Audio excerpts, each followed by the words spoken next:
I cannot see the back button, menu button, and recent button on my mobile.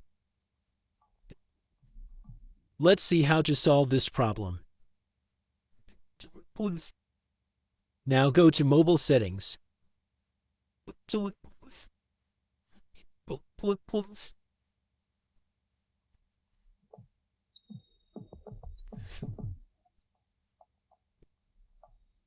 Then go to Home Screen.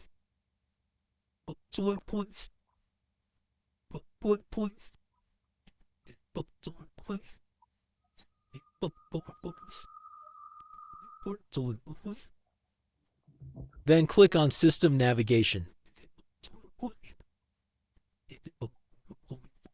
Here you have to select the button. Then your menu button, back button, and recent button will appear on the mobile screen.